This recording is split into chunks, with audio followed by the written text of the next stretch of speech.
Welcome to MP learning classes. कैसे हैं आप सभी। आज के वीडियो में हम एडग्रेड अभ्यास पुस्तिका विषय गणित की देखेंगे, जो कि कक्षा 8वीं के विद्यार्थियों के लिए है। ये आपको समग्र शिक्षा अभियान के तहत मध्य प्रदेश राज्य शिक्षा केंद्र भोपाल द्वारा आप सभी के लिए दी जाती है, जो कि बहुत ही लाभदायक और बहुत ही अच्छी पुस्तक है सभी विद्यार्थियों के लिए। पिछले वीडियो में हमने परिमेय संख्याओं के बारे में पढ़ चुका था। आज हमारा अध्याय है अध्याय 2, जिसका नाम है एक चर वाले रैखिक समीकरण। चलिए देखते हैं एक चर वाले रैखिक समीकरणों के बारे में। आपको विस्तार से पहले दिया गया है, उसे आप थोड़ा सा पढ़िएगा।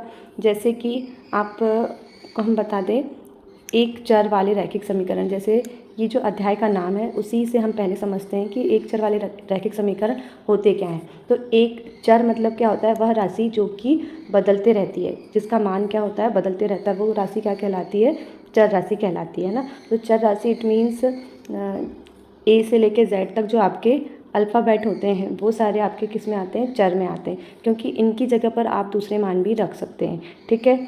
इसी प्रकार रैखिक समीकरण इट मीन्स उसकी घात, रैखिक मतलब उसकी घात केवल एक होगी, उस समीकरण की घात केवल एक होगी। जैसे आपका x है तो x होगा, z है तो z होगा, y है तो y होगा।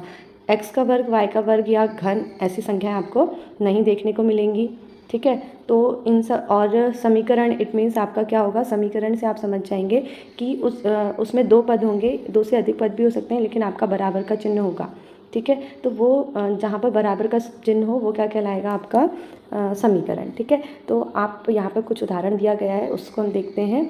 संख्या का 6 गुना, तो कोई संख्या है, हमें नहीं पता कौन सी संख्या है, उसका 6 गुना, तो हमने 6x लिख दिया। उसमें 4 जोड़ने का अर्थ 6x धन 4, जो कि 64 के बराबर है। तो 6x धन 4 बराबर 64। इसी प्रकार जो 6x धन 4 बराबर 64 प्राप्त हुआ वह समीकरण है। ठीक है। तो इतने सब कुछ से आप समझ गए होंगे कि समीकरण क्या है। आपको समीकरणों की जांच भी करने आएंगी, जिस ये समीकरण में दो पक्ष दिए गए हैं, दायां पक्ष और बायां पक्ष। ठीक है। तो दायां पक्ष और बायां पक्ष बराबर लेके उत्तर की जांच भी करनी होती है। ठीक है। तो इस प्रकार अगर आपका x का मान निकाल कर आप उसे रख कर उत्तर की जांच कर सकते हैं। ठीक है। इस समीकरण को आपको हल करके भी बताया गया है। 6x धन 4 बराबर 64 है। 4 का आपको चर जो संख्या, ये चर है और ये अचर इट मीन्स उसका मान कभी नहीं बदलता, वह संख्या होगी अचर। ठीक है। तो 6x, आपकी x की जगह आप कोई भी मान रखेंगे तो ये संख्या बदल जाएगी, इट मीन्स ये चर है, ये अचर राशि है 4, और 64 भी आपकी अचर राशि है। तो आप चर वाली संख्याओं को एक साइड ला लेंगे और अचर वाली संख्याओं को एक साइड। तो आप 4 का पक्षांतर कर देंगे बराबर के उस तरफ। तो जैसे ही आपने पक्षांतर किया तो 6x बचा इस साइड बराबर 64 ऋण धन के 4 थे, ऋण के 4 हो जाएंगे पक्षांतर करने पर। ठीक है। 6x बराबर बचा 60। आप दोनों पक्षों में 6 का भाग देंगे, तो 6 का भाग दिए 6x बटे 6 बराबर 60 बटे 6।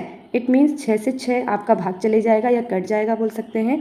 और यहाँ 6 का भाग 60 में कितनी बार गया, 6 बार। इट मीन्स x का मान कितना आया, 10। 10 का मान आप इस समीकरण में रख कर इसे जो दायां पक्ष है बायां पक्ष बराबर लेकर इसे आप उत्तर की जांच भी कर सकते हैं। ठीक है। अगर दोनों पक्ष आपके बराबर आए इट मीन्स आपका उत्तर सही है। ठीक है। इसी प्रकार देखते हैं x बराबर x धन 10। आपको इसमें बताना है, बताइए इनमें से कौन से समीकरण हैं और कितने कौन से नहीं हैं, बॉक्स में हाँ या ना लिखिए। तो समीकरण कौन कौन से हैं और नहीं हैं वो बताना है। तो देखिए जहाँ आपको बराबर दिख रहा है वो आपके समीकरण है, और जहाँ बराबर नहीं दिख रहा वो समीकरण नहीं है। ठीक है। तो और उसमें चर राशि और अचर राशि दोनों होनी चाहिए। देखिए यहाँ पर ये अचर राशि है, ये चर राशि, और ये अचर राशि बीच में बराबर है। यहाँ पर सेकंड वाले जो वो है संख्या x ऋण 7 बड़ा है 5, तो इसमें कोई बराबर का चिन्ह नहीं है, इट मीन्स ये समीकरण नहीं होगा। इसी प्रकार से यहाँ देखिए सारी ही चर संख्याएं दी गई हैं, तो इसमें भी ये समीकरण नहीं कहलाएगा। यहाँ पर 7x ऋण 2 बराबर 5, इसमें आपकी चर राशि भी है, अचर राशि भी है और बराबर भी है, इट मीन्स ये समीकरण है। ठीक है।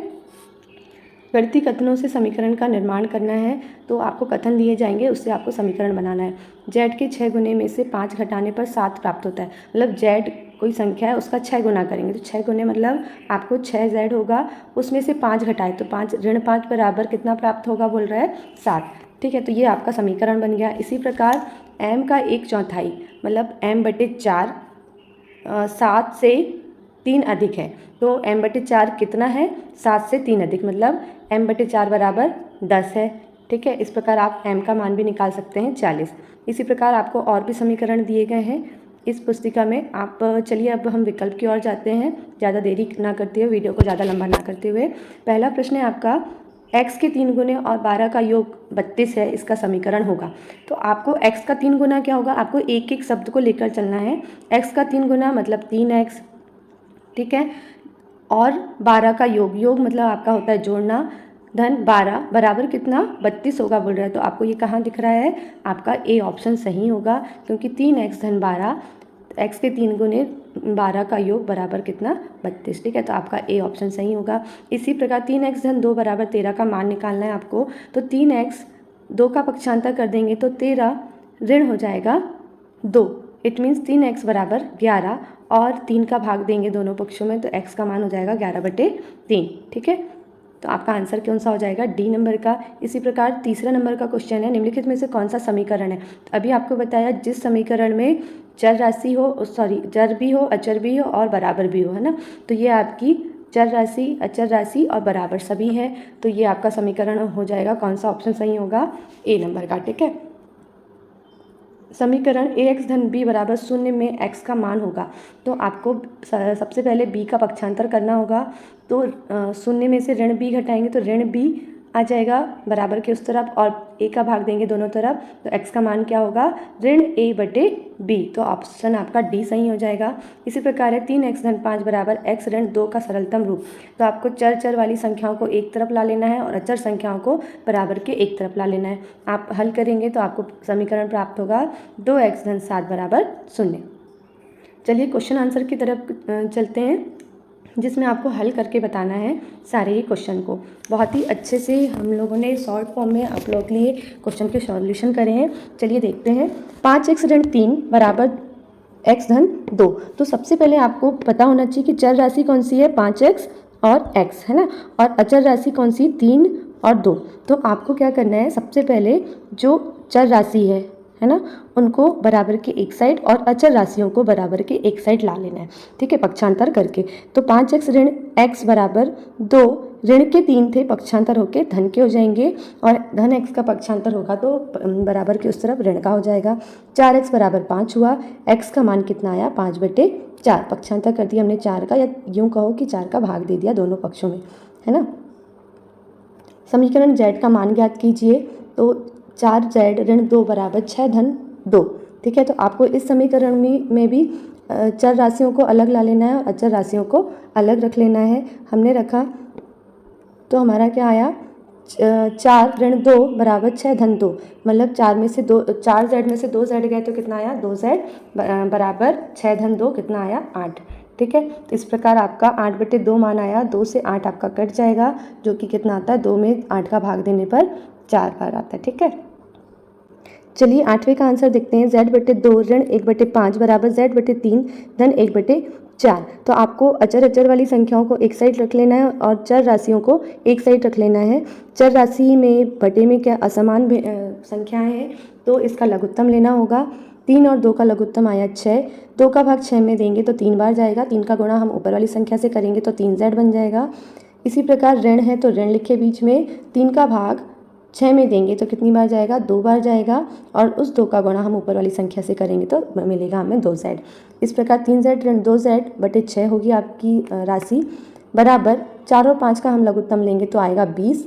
4 का भाग 20 में कितनी बार जाएगा, 5 बार। 5 का गुणा ऊपर करेंगे तो 5 आएगा, धन 5 का भाग 20 में देंगे 4 बार जाएगा, 4 का गुणा हम ऊपर वाली संख्या से करेंगे तो 1 बार जाएगा, 4 बार जाएगा। ठीक है, 4 हो जाएगा। इसी प्रकार आगे बढ़ेंगे। 3z में से 2z गए तो बचा z, बटे में 6 है, 6 लिखे। 4 धन 5 बराबर 9 होता है, तो 5 धन 4 बटे 20 बराबर 9/20 आपका होगा।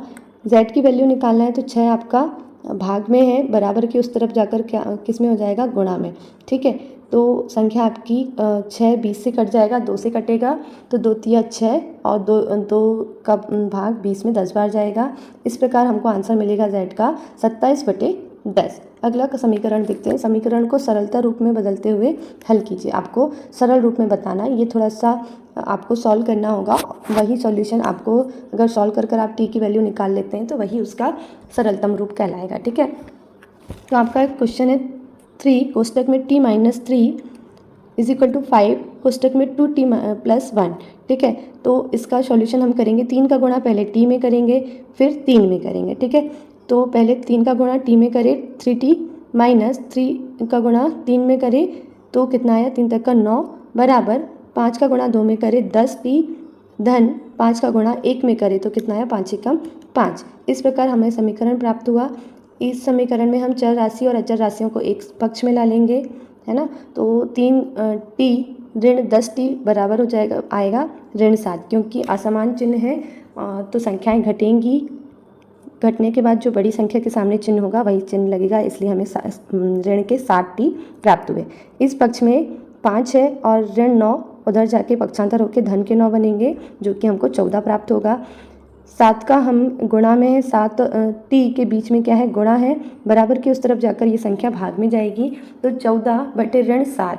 तो आपका 7 14 से कट जाएगा, 7 दूनी होता है 14 और ऋण है तो ऋण लगेगा। इस t का मान कितना आया, इससे ऋण 2। इसी प्रकार प्रश्न 10वां है, समीकरण को हल कीजिए। x बराबर 2/5 x धन 10। ठीक है, तो सबसे पहले हमको क्या करना है, दोनों पक्षों में 5 का गुणा करने पर। ठीक है, तो हमने दोनों पक्षों में 5 का गुणा करे तो यहाँ आ गया 5x और यहाँ से 5 से 5 कट जाएगा, आएगा कितना, 2 कोष्टक में बचेगा 2 कोष्टक में x धन 10, जिसे हम अंदर गुणा करेंगे 2 का पहले x में तो 2x और फिर 2 का गुणा 10 में करें तो 10 दूनी 20। ठीक है, तो इस प्रकार समीकरण प्राप्त होगा 5x बराबर 2x धन 20। आप x वाली संख्याओं को एक पक्ष में ला देंगे, 5x ऋण 2x बराबर 20। 5x में से 2x क्या है तो बचा 3x बराबर 20। x बराबर कितना आया, 20/3 आपका। इसी प्रकार प्रश्न 11वां है, m ऋण 1/2 बराबर 1 ऋण m ऋण 2/3। ठीक है, तो सर्वप्रथम आपको क्या करना है, इसमें लघुत्तम लेना है। m के बटे में कुछ नहीं है, इट मीन्स क्या है, 1 है। 1 और 2 का लघुत्तम कितना आया, 2। 1 का भाग 2 में देंगे तो कितनी बार जाएगा, 2 बार। 2 का गुणा हम ऊपर करेंगे तो मिल जाएगा 2m ऋण m ऋण 1। 2 का भाग 2 में दिए तो 1 बार और 1 का गुणा हम ऊपर वाली संख्या से करेंगे तो वही संख्या प्राप्त होगी, तो हो जाएगा हमारा m ऋण 1 बराबर। इसी प्रकार 1 के बटे में कुछ नहीं है, इट मीन्स क्या है, 1 है। 1 और 3 का हम लघुत्तम लेंगे तो कितना आएगा, 3। 1 का भाग 3 में देंगे 3 बार जाएगा, 3 का गुणा 1 में करेंगे तो 3 एकम 3 ऋण 3 का भाग 3 में हम देंगे तो 1 बार जाएगा और 1 का गुणा हम ऊपर वाली संख्या से करेंगे, कितना आएगा, वही संख्या प्राप्त होगी। इस प्रकार हमें समीकरण प्राप्त हुआ 2m ऋण m, इस ऋण का गुणा इसमें भी होगा और इसमें भी होगा, तो 2m ऋण m ऋण का धन 1/2 बराबर 3 का गुणा, आप सॉरी यहाँ पर ऋण है 3 ऋण m और ऋण का गुणा यहाँ पर होगा तो ऋण का धन हो जाएगा, धन 2/3। इसी प्रकार 2m ऋण m कितना बचा घटकर, 1m। ठीक है, धन 1/2। 3 धन 2 हमने अपनी अचर जो राशि उनको जोड़ा तो 3 और 2 को जोड़ा तो कितना आया, 5 ऋण m/3। 3 कोष्टक ये जो आपका हर में है वो उस तरफ जाकर बराबर के उस तरफ जाकर किस में बदल जाएगा, गुणा में आ जाएगा, और ये 2 इस बराबर के उस तरफ जाकर भाग में है तो गुणा में आ जाएगा। ठीक है, इसका 3 का गुणा हम पहले कोष्टक के पहले राशि से करेंगे तो कितना आ जाएगा, m से गुणा करने पर 3m, फिर दूसरी राशि से करेंगे 3 एकम 3, बीच में धन है तो धन लगाएंगे। इसी प्रकार 2 का गुणा हम 5 में करेंगे, 2 5 10, फिर 2 का गुणा अगली राशि से करेंगे, 2m आपका आएगा। ठीक है, फिर आपकी जो अचर राशि है और चर राशि है उनको एक पक्ष में ला लेंगे। 2m ऋण के 2m 3m और यहाँ ऋण के 2m थे, बराबर के इस तरफ आकर धन के 2m हो जाएंगे, बराबर 10 आपका पहले से दिया हुआ है, बराबर के उस तरफ धन के 3 जाकर ऋण के 3 हो जाएंगे। ठीक है, तो यहाँ पर कितना आया, 3m धन 2m को जोड़ा तो कितना आया, 5m बराबर कितना, 7। इस प्रकार 5 का आप दोनों पक्षों में भाग देंगे तो 5 से 5 कट जाएगा तो m का मान कितना आएगा, 7/5। या फिर आप यूँ कह सकते हैं कि 5m यहाँ पर गुणा में है, बराबर के उस तरफ जाकर भाग में बदल जाएंगे। ठीक है, अगला प्रश्न है आपका 5x धन 7/2 बराबर 3x ऋण 14 में x का मान ज्ञात कीजिए। तो इसे हल करेंगे हम। पहले x वाली राशियों को हम एक पक्ष में लाएंगे, मतलब आपकी जो चर राशि है उन्हें और अचर राशियों को एक साइड, ठीक है। तो 5x में से ऋण 3x घटाए तो 2x बचा। इसी प्रकार 14 ऋण 7/2 है। 1 और 2 का लघुत्तम लेंगे तो कितना आएगा 2। 1 का भाग हम इस लघुत्तम में देंगे तो कितनी बार जाएगा 2 बार। उस 2 का गुणा हम 14 में करेंगे तो 14 दूनी 28 हमें प्राप्त होगा। ऋण आपकी अगली संख्या में हर में क्या है 2, 2 का भाग 2 में एक बार दिया और 1 का गुणा हम ऊपर वाली संख्या से करेंगे तो 7 एकम 7। इस प्रकार x का मान ये 2x आपका क्या है गुणा में है तो बराबर की उस तरफ जाकर भाग में आ जाएगा। ऋण 28 ऋण 7 बराबर कितना होगा, समान चिन्ह है, संख्याएं जुड़ जाएंगी और ऋण का चिन्ह लगेगा, ठीक है। तो ऋण 35 आपका आया, संख्या जुड़कर बटे में 2 ऑलरेडी है, ये जो गुणा का 2 था उधर जाकर भाग का 2 आ जाएगा। इस प्रकार ऋण 35/4 आपका आंसर होगा। अगला क्वेश्चन देखते हैं, प्रश्न 13वां। समीकरण में f का मान ज्ञात कीजिए। आपको समीकरण दशमलव के रूप में दिया गया है, इसमें f का मान ज्ञात करना है। सर्वप्रथम हम 25 का गुणा, ये जो कोष्टक के बाहर 0.25 है उसका गुणा पहली राशि से करेंगे, फिर दूसरी राशि से करेंगे, ठीक है। तो देखते हैं क्या आएगा। हमने 0.25 का गुणा 4f में करा तो कितना आया 1.0f, ठीक है। फिर 0.25 का गुणा 3 में करा तो आपका आया 0.75, मतलब 0.75 बराबर। आप 0.05 का गुणा 10f में करेंगे कितना आएगा 0.5f। फिर 0.05 का गुणा 9 में करेंगे तो कितना आएगा 0.45, ठीक है। फिर f वाली राशि को आप एक तरफ ला लेंगे, मतलब आपकी चर राशियों को और अचर राशियों को एक तरफ। पक्षांतर करने पर चिन्हों का परिवर्तन हो जाता है, धन वाला ऋण में हो जाएगा और ऋण वाला धन में हो जाएगा। एक f में से आपको 0.5 f को घटाना है तो घटाकर कितना आएगा 0.5f, और यहाँ पर ऋण 0.45 धन 0.75 करेंगे तो कितना आएगा, बड़ी संख्या आपकी धन की है तो धन का चिन्ह आएगा और असमान चिन्ह है तो संख्याएं घट जाएंगी, तो घटकर कितना आएगा 0.30। f का मान आप कैसे निकालेंगे, यहाँ पर 0.5 गुणा में है, बराबर की उस तरफ जाकर ये भाग में आ जाएगा। भाग में आने पर f का मान आपको क्या मिल जाएगा, f बराबर कितना 0.6। 0.5 का भाग 0.30 में आप करेंगे तो कितना प्राप्त हो गया 0.6, ठीक है। इस प्रकार आप f का मान ज्ञात कर सकते हैं। अगला क्वेश्चन है a का मान ज्ञात करना है आपको। इस समीकरण में आपको यहाँ पर क्या करना होगा, तिर्यक गुणा। आपका ये जो बटे में 5 है आप इस तरफ गुणा, यहाँ भाग में है तो बराबर के उस तरफ जाकर गुणा में परिवर्तित हो जाएगा, और यहाँ 3 भाग में है तो बराबर के उस तरफ जाकर गुणा में परिवर्तित हो जाएगा, ठीक है। तो 5 का गुणा हमें a ऋण 5 में करेंगे तो 5 गुणा a ऋण 5 बराबर 3 का गुणा इसमें हो जाएगा, 3 गुणा a ऋण 3, ठीक है। तो 5 का गुणा सबसे पहले हमको ब्रैकेट में हल करना है, तो 5 का गुणा हम a में करेंगे, फिर 5 का गुणा 5 में, ठीक है। तो 5a बीच में ऋण है तो ऋण लगाए और 5m 25 बराबर 3 का गुणा पहले a में 3a, फिर बीच में ऋण है तो ऋण लगेगा और 3 का गुणा 3 तक का 9। फिर हम चर राशियों को एक तरफ और अचर राशियों को एक तरफ लिखेंगे। 5a में से 3a गए तो 2a बचे बराबर ऋण 9 धन 25 बराबर आपका होगा 16, ठीक है। असमान चिन्ह है, संख्याएं घट जाएंगी और बड़ी संख्या धन की है तो धन का चिन्ह लगेगा। यहाँ पर 2a के बीच में गुणा है तो बराबर की उस तरफ जाकर क्या हो जाएगा, बटे में 2 मतलब भाग हो जाएगा, ठीक है। तो इस प्रकार आपको a का मान प्राप्त हो जाएगा। 2 का भाग 16 में देंगे कितनी बार जाएगा, 8 बार, ठीक है। तो इस प्रकार आपको a का मान ज्ञात हो जाएगा। अगला क्वेश्चन देखते हैं 15 नंबर का। m का मान ज्ञात करना है। 8m धन 4 बराबर 3 कोष्टक में m ऋण 1 धन 7। सबसे पहले आपको कोष्टक खोलना होगा। 8m धन 4 बराबर 3 का गुणा हम m में भी करेंगे और ऋण 1 में भी करेंगे, तो 3m ऋण 3 धन 7 हमें प्राप्त होगा। 8m धन 4 बराबर 3m ऋण के 3 है, धन के 7 हैं ये, तो असमान चिन्ह संख्याएं क्या होंगी, घटेंगी और बड़ी संख्या के सामने का चिन्ह लगेगा। तो असमान चिन्ह है तो घटाने पर कितना प्राप्त हुआ, 7 में से 3 घटे तो 4 प्राप्त हुआ, और बड़ी संख्या 7 है, उसके सामने धन का चिन्ह है तो धन लगा। ठीक है, पक्षांतर करके हम अपनी चर राशियों और अचर राशियों को एक तरफ रख लेंगे। 5m ऋण 3 बराबर कितना होता है? 8m ऋण 3 बराबर कितना होता है? 5m। 4 में से 4 गए तो आपका कितना होता है? 0।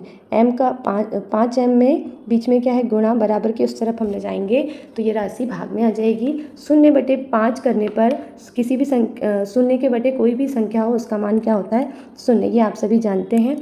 वीडियो में आपको कोई भी परेशानी हो तो प्लीज़ कमेंट ज़रूर करिएगा। जो भी डाउट हो आप पूछ सकते हैं कमेंट बॉक्स में। वीडियो को लाइक करना, चैनल को सब्सक्राइब करना ना भूलें। Thanks for watching. मिलते हैं नेक्स्ट वीडियो में।